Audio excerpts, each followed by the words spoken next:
عائشہ رضی الله تعالی عنها کم عقل وي نعوذ بالله. موږ د تبلیغي جماعت نصاب صحیح ګڼو، عقاید نظریات صحیح ګڼو، میشن صحیح ګڼو. که دغه سره پاسېږي چې یو کس غلطي ټول جماعت ته منسوب کوي، موږ د دې قطعا نه قایل نو. زه په خپل زما پلار تبلیغي او ما د تبلیغ د وجې نه مدرسې ویلې دي، زه به پاسم په تبلیغانو مقابله وکړم. الله تعالی دې ما هغه ورځ د پاتې کوي نه د سره. دی وایي یہ بخاری امام بخاری نے نہیں کسی کنجر نے لکھا ہے. نعوذ بالله ویډیو کلیپ ورته درولېږم. دا تاسو راشي یو بلې خبرې ته ګوره، انسان چې مړ شي د روح او جسم په خپل منځ کې یو کنیکشن وي. دغه حدیث متواترونه ثابت دي. په دغه سره د روح او جسم ته حیات یا جزا یا سزا ملاوي. او دغه تعلق چې دی دا یو طرف په خپل پنځپیرانو تسلیم کړي د چې دا د قرآن نه ثابت دی او یقینا د قرآن حدیثونه ثابت دی. د پنځپیرانو کتاب دی نفی سمای انبیاء و اموات، په دې کې صفحه نمبر 70 باندې وایي तो अपने जैसे अंसुरी द दुनिया वाला यानी दुनियावी जिस्म के साथ रूह का ताल्लुक यकीनन साबित है, जो इसे कुरानी आयत से बतरीक़ दलातुन्नस साबित है. और जो बात दलातुन्नस के साथ कुरान करीम से साबित है, जो इसी तरह क़त्ई और यकीनी होते हैं. जिस तरह इबारतुन्नस के साथ कुरान करीम से साबित होने वाले बात क़त्ई और यकीनी होते हैं, ये ताल्लुक साबित है. इस ताल्लुक का कोई मुसलमान इनकार नहीं से कर सकते, क्योंकि इस ताल्लुक के इनकार से कुरान पाक की आयत का इनकार लाजिम आता है. और एक आयत बल्कि एक कलीमा कुरानी का इनकार कुफर है, जिस तरह सारे कुरान का इनकार हो. उस दगोरा दई बल मोला दे कना दे वही रूह बदन से जुदा होने के बाद बदन में वापस नहीं आते और नहीं बदन के साथ रूह का ताल्लुक है. در دیو د قاعده کتاب د قاعده علماء اسلام شهابالدین خالد جبیت شاوتوي په دې کې 15 تزه نورم لیکلو په دې باندې تقریبا 50 حواله ما سره د دیو شته. اوس په ساله په کتاب خپل وکړي چې دیو خپل منس کې بل کافر کو کنه کو. دریم نمبر دین راځو عذاب خبر د ټول مسلمانانو عقیده چې د عذاب او ثواب د روح او جسم دواړو د پاره ده. د پنځپیرانو عقیده معتزله په شاندار چې د عذاب او ثواب صرف د روح د پاره ده، جسم په دې کې شریک نه دی. د دیو ګڼ کتابونه زه په دې باندې پیش کولای شم. عقاید علماء اسلام صفحه 134 او 245 د خبره ډېره اوږده شي ټول لیکلې ده. دغه سي د دیو حیات النبی سلام چې اجماعي عقیده ده سیرت مصطفی تراکا د علماء دیوبند ټول لیکلي ده. سیرت مصطفی شیخ سنجان شهید رحم الله استاد دی، دارالعلوم دیوبند شیخ الحدیث ده، شیخ التفسیر، بیا په جامع اشرفی سرکاري مدرسه د لاهور دغه شیخ الحدیث وصفات شوی دی، ډیر لوی عالم دی. دی وی तमाम अहल सुन्नत का इजमाई अक़ीदा कि हज़रत अम्बिया किराम अलैहिस्सलाम वफ़ात के बाद अपने कब्रों में ज़िंदा है और नमाज व इबादत में मशगूल है. और हज़रत अम्बिया किराम की ये बरज़ख़ी अगरचे हमको महसूस नहीं होते, लेकिन बिलाशुबा ये हयात हिस्सी और जिस्मानी है, इसलिए कि रूहानी और मौनवी हयात तो आम मोमिनीन बल्कि अरवाही कुफ़ार को भी हासिल है. गोरा दावी अहल सुन्नत इजमाई अक़ीदा दा पंजपीरान चरी द दिया के दा ठूल लिखली पंजपीरान दे तसवई दर पंजपीरान किताब है तो नबी वल्ला जवाब मुनाजरा पंजपीरान छाप करे सब नंबर 14 बांधी. मेरा और मेरी जमात का अक़ीदा है कि अम्बिया किराम सल्लम जिन पर मौत आ चुके वो अपनी ज़मीन और क़ब्रों में ज़िंदा नहीं, यानी सुन्नत वल जमात जमीयत इशाअत सुन्नत और अक्सर मुफस्सिरीन और जमहूर हज़रत के अक़ीदे कि अम्बिया किराम अलैहिस्सलाम के अजसाद मुबारक इन ज़मीन क़ब्रों में ज़िंदा नहीं है. उस द अगर नुसूसना द उलमा देवबंद अक़ीदना इनकार दा और दगे बिया बल्कि के और तसवी निदाय हक जल 1 सफ़ा नंबर 543 की वो रवाफिज़ व बरेलिया नबी करीम सल्लल्लाहु अलैहि वसल्लम की क़ब्र शरीफ में ज़िंदा होने की क़ाइल है. बरेलिया और रवाफिज़ कशियागान خا د خلکو بنس باندې امام بخاری رحم الله چې هغه محدث او چې ټول دنیا منل دي د نصوص وکاله مخکې تر شوی دی. دغه کتاب اخیرنه په دغه کې پڑھاویږي.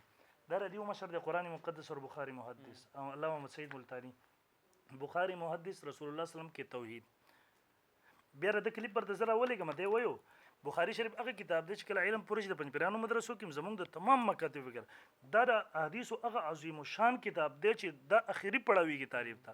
دی وای یہ بخاری امام بخاری نے نہیں کسی کنجر نے لکھا ہے. نوز بلا ویډیو کلیپ پر تصدر ولګم. خدا پنځپیران د تبلیغانو باره کې تاسو ته لازم ما تاسو تبلیغ د مستقل کتاب لیکل دی په تبلیغی جماعت د نصاب نو واقعات نقل کې بیا وای انا لله و انا الیه یا ایها الاخوان ایرونو فاسمعوا الى هذه الهفوات والخرافات. دي پزولیات و بکواسات و خرافات تو وګره مل فرق بینهم وبین اهل التناسخ والسنویه. په دیو او په بت پرستو کې څه فرق دی؟ وهل هذا الا دین النصارى ول نه دی دا د تبلیغانو د نصاب دی مګر دین د نصارو د يهودو دی. بیا بل واقع نقل کوي ګوره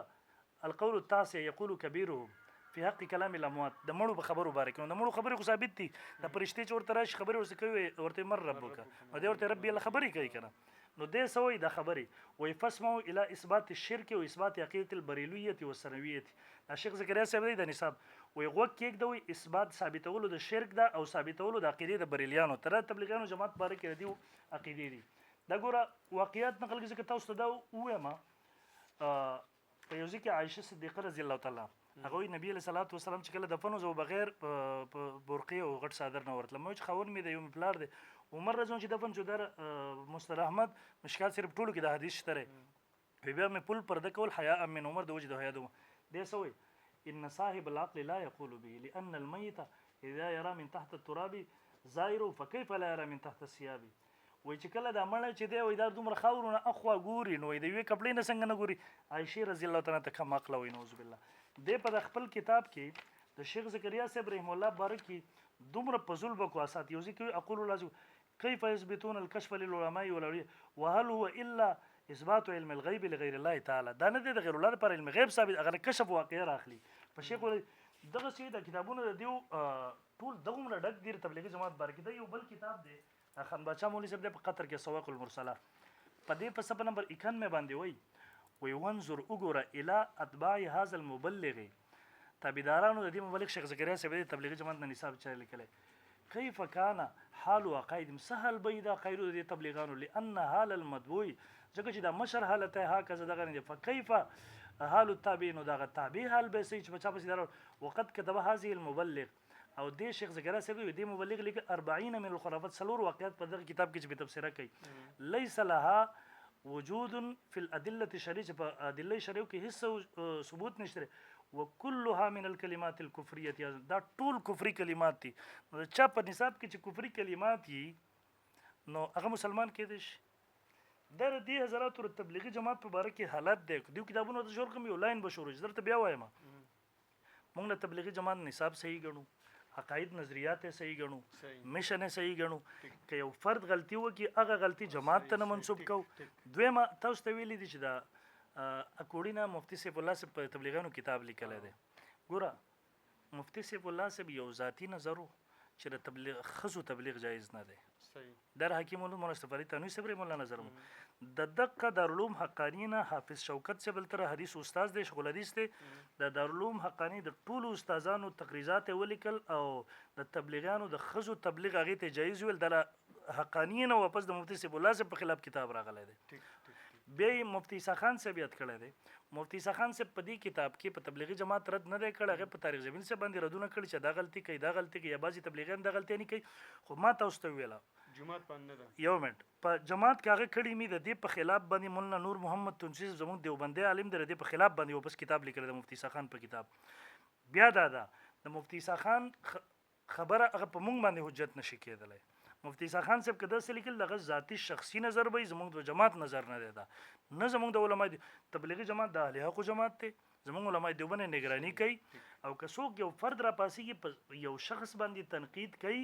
هغه جماعت ته نه منسوب کوي د دې تنقید موږ هرکلی کوو که دغسې را پاسېږي چې د یو کس غلطي ټول جماعت ته منسوب کوي موږ د دې قطعا نه قایل نو زه پخپله زما پلار تبلیغي و ما د تبلیغ د وجې نه مدرسې ویلې دي زه به پاسم په تبلیغانو مقابله به کوم الله تعالی دې ما هغه ورځ د پاتې کوي نه د سره نو بهرحال دا ما یو څو پیش کړی دغسې د دیو په سوونو باندې زه پیش کولی شم خو په دغې به زه اکتفا وکړم